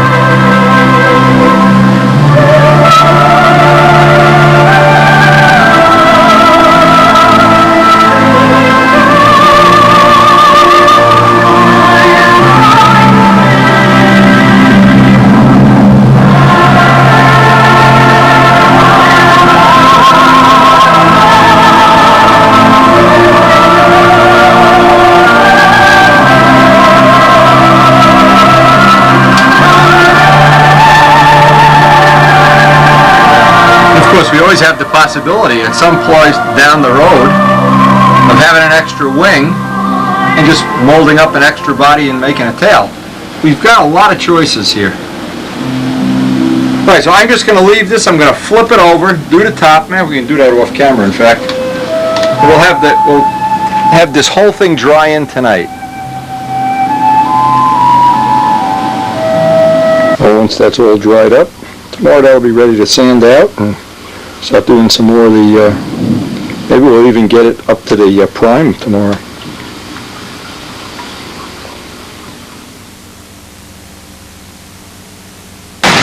Well, one of the bright spots of doing this repair the last 2 or 3 days, this is what it's been looking like. We haven't even missed one flying day. Lightning and storming and raining. Listen to that thunder. Whew. Guess we're not missing a thing.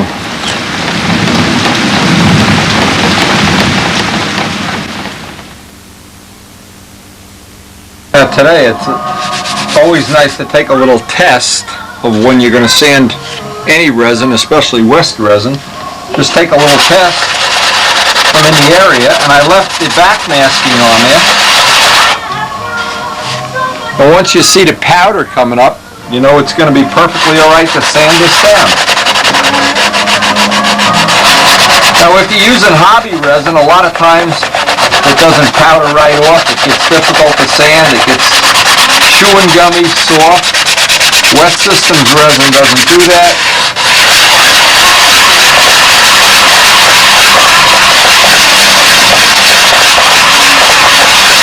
In fact, if you look at this real close, you can see just how quick this, I'm going to show this on a close-up lens, how quick this powders off.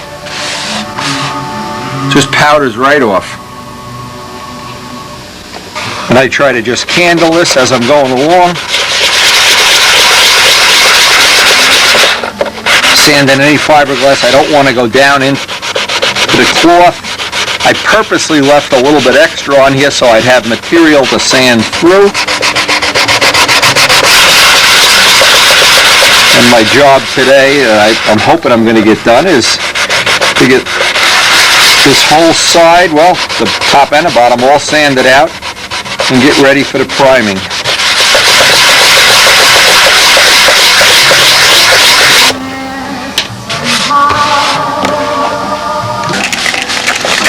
The last thing here, I want to sand out any of the little spots, like up here, and there's some spots I got to back mask, and hopefully get a, well, I was going to originally prime this, but I'm wondering if I can just shoot silver on it since we're not looking to do a concourse finish. It's funny, when you have a concourse winner, you don't have to worry about doing a concourse finish. There's something wrong with that. I'm not sure I know what. I think what I'm going to do is try to shoot silver right on top of this, put a little talc in it, and just use it for, basically for silver filler. I guess we'll find out if that's going to work.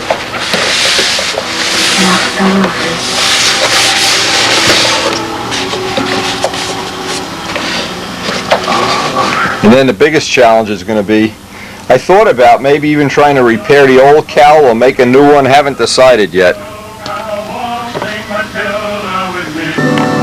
Yeah, because they're predicting 5 days of rain. We're getting some storms coming up from the coast. What I decided to do, rather than rush this, I was going to try to rush this, because again, I'm trying to get some flying time for my Tigercat. I decided I'll spend probably the rest of this day, or most of the day, just cleaning this area up. In case we want to ultimately use this, which you never know we're going to use it, or we don't know, because if I don't test fly this, and if it doesn't, break when you test fly it, well then everything's cool. But to spend, it probably would be legitimate 100 hours of time, and in 100 hours, and have this all done, then you test fly it and it falls, well, but the alternative is, I got 5 days of rain looking at me, or 5 days of bad weather, so I may as well put some of the time into this. So what I've decided to do is just spend a little time tonight, get this done, maybe even get several more coats of this on and block sand it off. And then I want to decide, I want to make a real decision how I want to do the finish. Do I want to just finish this with some silver with talc filler or some primer or what? I'm not sure. Again, I got a lot of decisions, and the rain is making these decisions even easier.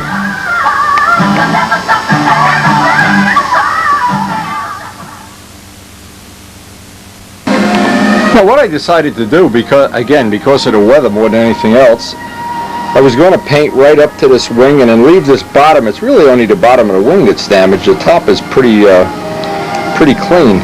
But what I did, I masked off everything that doesn't have to be repainted. In fact, I'm looking at this star, and probably rather than remasking the whole star, I'm just going to live with that little dent there. I'll mask him off. And the tip weight box, this out here I can Bondo up with. I'm just going to mix up some Bondo, because who cares about the weight? We'll just take that tip weight out. So one of the things that makes this a practical repair is virtually, and you can see, all the damage was confined to from the fuselage out on the outer wing, where it's the least of a problem, lesser of a problem anyway. Anyway, we have just sanded away at this for endlessly. But it's still going to need a coat of some kind of primer, some kind of filler, and I'm not sure exactly what I'm going to do with that yet. But the next step, and it's changing day by day as a job like this does. It changes as the job unfolds. To fill in these dents right now, because of the rain, because of the terrible weather, I may as well do all this at once.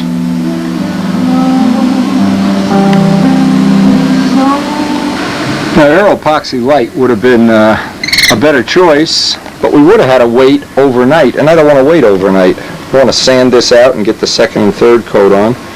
Again, with Bondo, the trick is put it on in thin coats. Don't try to put it on in a lump. Pour these thin coats. Once this dries up, we're going to sand that out, see if it needs a second or third coat, put a little nitrous stain on if we have to, and all of the parts that are not masked off will be ready for some kind of either silver primer or whatever kind of primer we're going to ultimately use on it. And we're going to have to do it out in the garage if it's still raining. And once this hardens up, one of the things I'm going to try to do is I want to see if I can salvage that cowling and make some pieces for it. Not sure I can do that.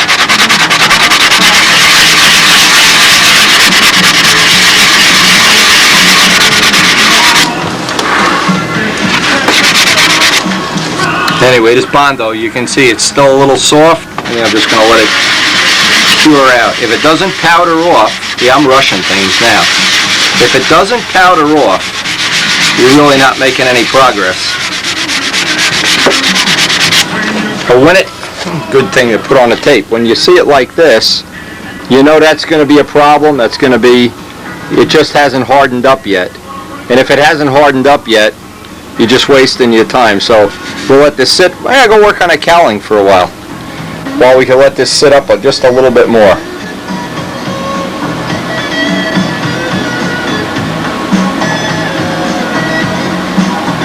Because I was missing a piece on the cowl, I'm missing a piece. I took some carbon fiber and wound it in there. Actually, what I really should do at some future time is just make a new cowling. I think I have some already molded up, but what I'll get by this is to just get this in the air a little bit quicker, if I can get this to just be a functional cowl. And again, the plan is that we're going to make a wing for this plane with all new nacelles and everything anyway, so I'm trying to walk a fine line between not spending too much time on this and getting out to the field to test those counterprops, because what I'm really looking to do is get the Tigercat started. This is really just a learning experience.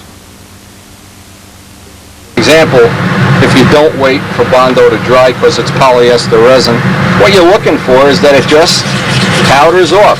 If it doesn't powder off, some of the possibilities are that it's too old, you didn't mix it right, or that you're just like me, just impatient and I want to get moving. I want to get some paint on this today. But that's the way Bondo should come off.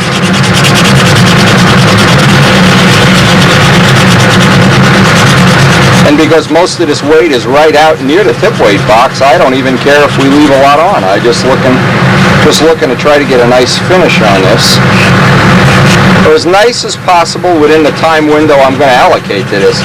Because if it takes me longer to do this than to build a new wing, well then I've won the battle but lost the war. I'm trying to allocate a reasonable amount of time to this. And as if this wasn't ironic enough, what came in the mail today or yesterday, all my pusher APC props. I got match sets of pusher and puller 11 and 10s. Nice match set. So we want to get that stuff tested, and that's the primary reason I'm putting a little bit of the push on this.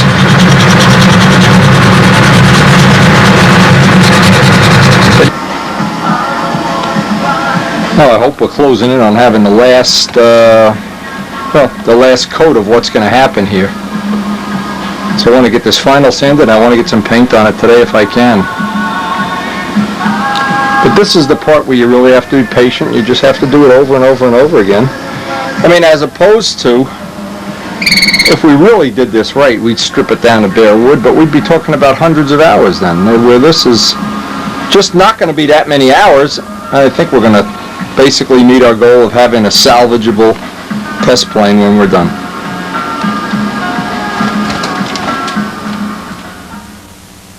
Now, believe it or not, luck is on our side. We finally got the, I just see a mistake already. Oh man.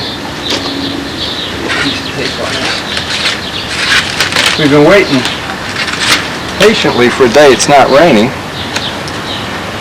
And they said no rain today.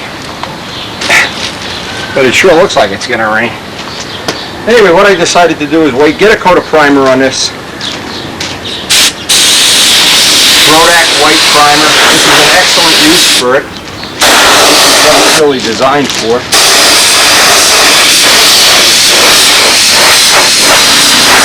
It'll hopefully seal what's underneath it. You may or may not have to sand this out.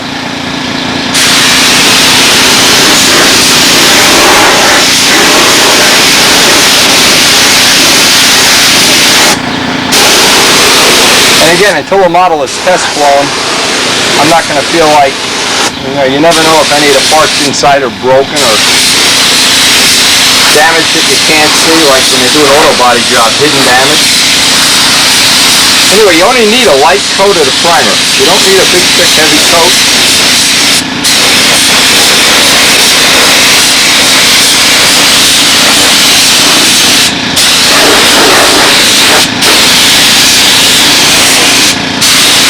it's dried and flip it over on a pillow.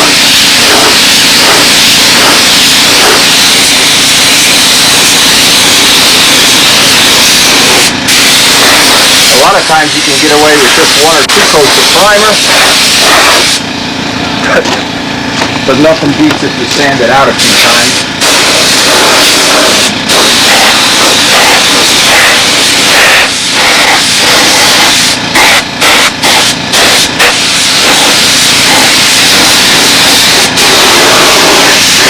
And what this will do, this will show me any of the spots that still need to be worked on.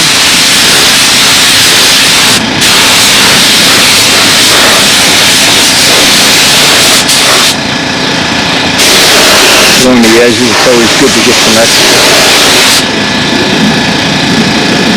Now if the sun just stays with it, if I can keep this out in the sun, in fact I should move the table a little bit.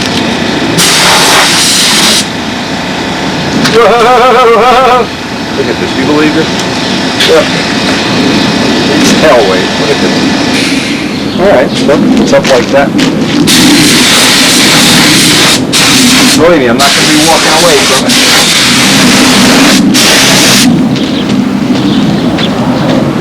Now once that dries, we'll flip it, then bring it downstairs and sand it down with some 1200.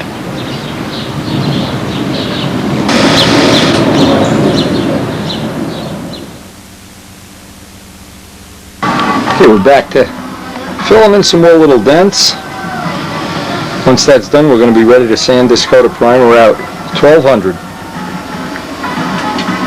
And if you've never used Brodak primer for this kind of a repair, it just, once it's dry a couple hours, it just sands out like butter. It's really a nice material to use for mold making, or for priming fiberglass, or for this kind of stuff, or even, I guess if you weren't super concerned about the weight, it's even a good base coat for a finish.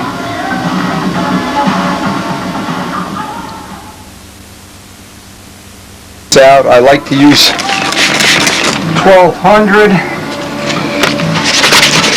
Once it's dry, it doesn't take a whole lot. As soon as you see the undercoat's coming through, you're basically done. So it's not real labor intensive to sand it out. And if in doubt, it's better to put on 2 or 3 thin coats than 1 thick coat.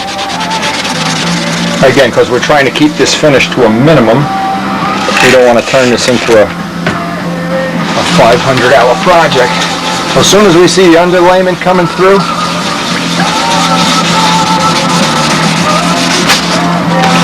and you can see all the little spots where it's been repaired, they'll all come popping through the primer. And if we're lucky and it doesn't rain this afternoon, we may even get the silver on this today. That'll be nice to get that first coat of silver on.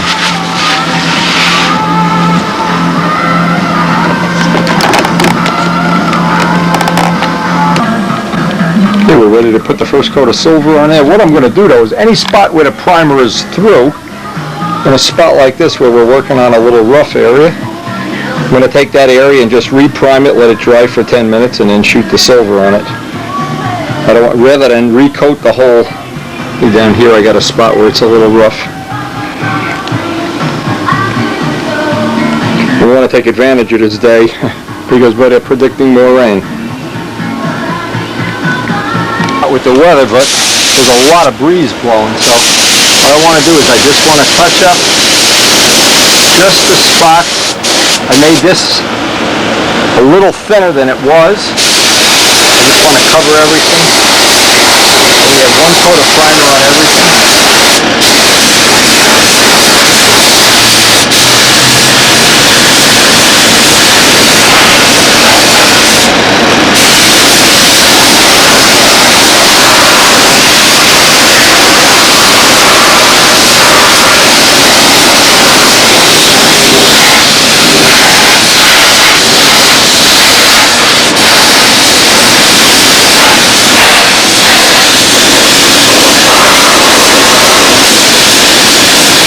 One of our goals is Midgley's contest is coming up next weekend.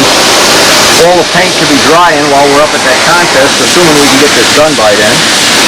But one thing we're not going to do is rush it. Always get some on the edges. Doesn't matter how much is on the outer tip. You can see the breeze blowing. That's why I have to be careful here. Don't go away.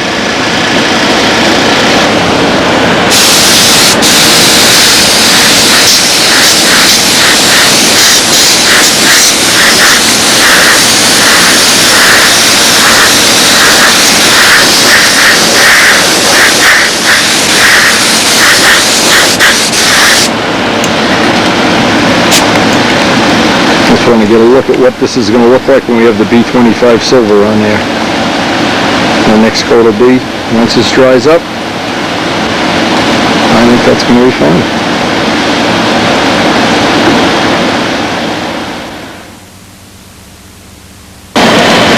Now when this dries up, and we'll let this dry overnight, we'll make a concerted decision. We want to sand this coat of silver out, which we probably will, and then put on another coat. But I can still see there's a few areas that I'd really like to address.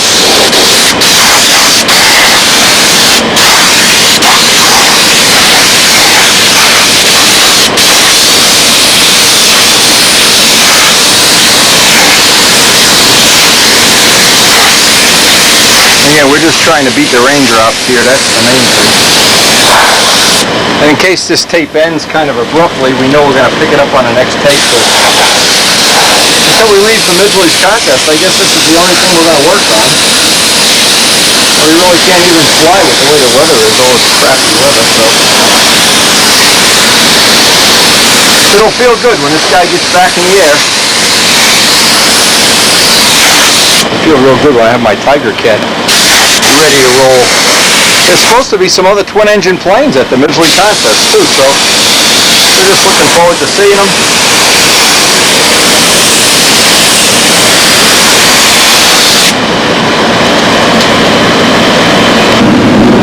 We'll let this stay out here as long as, well, looks like it's going to rain any minute. As long as we can keep it out here, let it cook off. Tomorrow we'll wet sand this down, give it another coat of clear. Another coat of silver, not clear. Oh, while this is drying up out here, I try to get the sun shining on it. One of the things I'll be able to do while this is cooking up, because we haven't had any rain the last 2 hours. What we want to do is take a look at that cowl, see maybe we can get some work done on that cowl while this is drying up. What I did, I laid this down on a piece of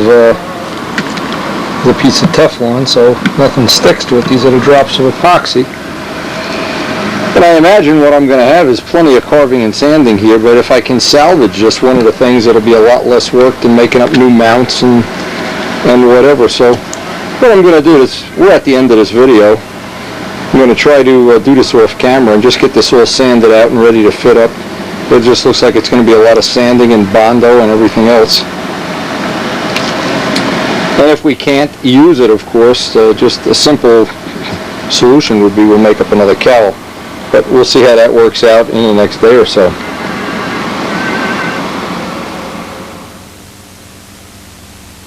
In the meantime, the best solution here is going to be just let this dry up. Whoa! Look at this bird! Bird! This plane is bird accident prone. Did you see that? I couldn't train him to do that. I guess this isn't a safe place to keep it. I'm not sure, but anyway, we want to get that nice smooth finish, and it probably will take a couple more sandings of silver. We want to get that all nice and smooth. Then, of course, I've got to paint the red trim, the black trim, ink it. I'm not sure. If we had more flying weather, I'd be itching to go fly it, but it looks like, and I've said before, they predicted 5 days of rain, and we've already had 3 of them. So there's still a couple of spots, and you can see what happened here. I put my finger in it up here. A couple more little repair spots, but when I think of it being all in one piece, very comforting to know it's all in one piece anyway.